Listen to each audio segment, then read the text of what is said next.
Aliomenti knew the truth of the woman preparing our attack plan, they'd surrender now and spare themselves the humiliation of what's to come. She rolled her eyes, but he detected the faint smile.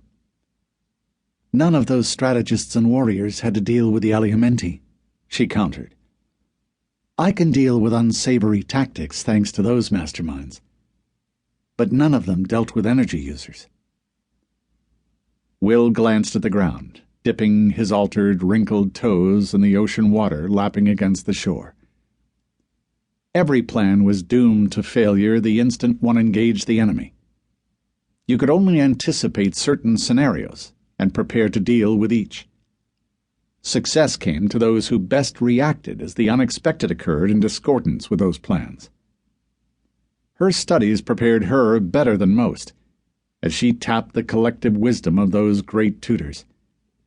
But none of them could tell her how to deal with people who could teleport out of traps and turn any object into a projectile with telekinetic powers after being disarmed. "We'll adapt." She sighed. "You're right. What else can we do?" They'd talked about it for decades during his trips to Eden, where she'd lived since he'd transported her and helped her recover from ambrosia withdrawal. The two sides would inevitably clash. The Aliomenti would never cease the hunts until the last member of the Alliance was captured, converted, or dead. The Alliance was tired of running, tired of hiding, and tired of limiting the positive change they exerted on the world. No one wanted to end up energyless in an Aliomenti prison. They'd run and hide no more. But peace would come only with the end of the Aliomenti reign of terror. Will moved to the shade of a tree, shielding his eyes from the sun with his hand.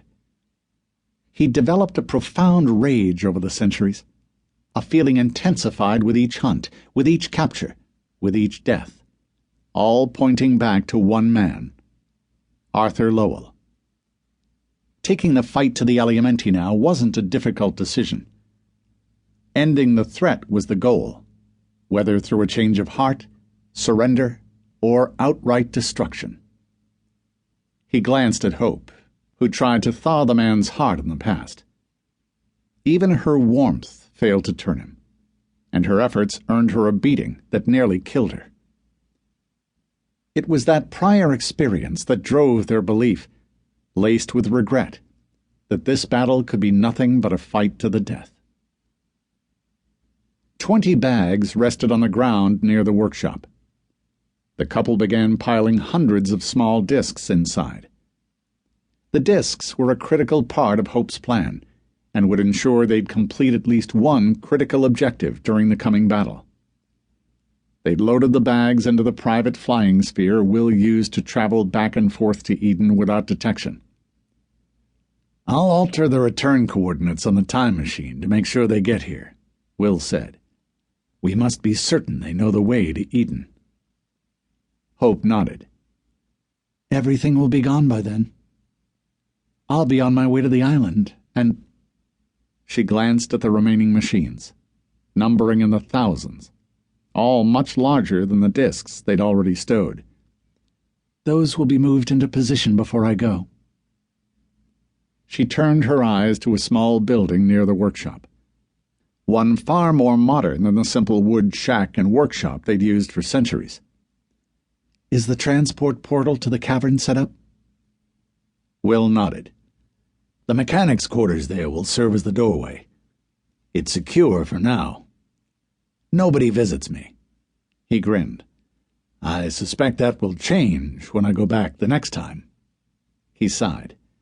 I wish the plan allowed for you to return to the cavern with me." "So do I, but the timing won't allow it."